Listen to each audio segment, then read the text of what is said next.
Got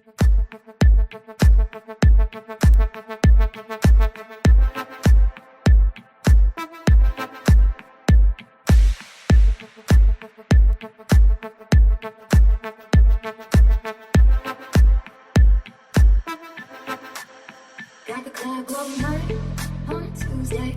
Got your girl in the curtain shake Tuesday. Club going hard on a Tuesday.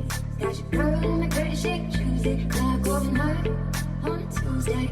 Got your girl in the curtain shake Tuesday.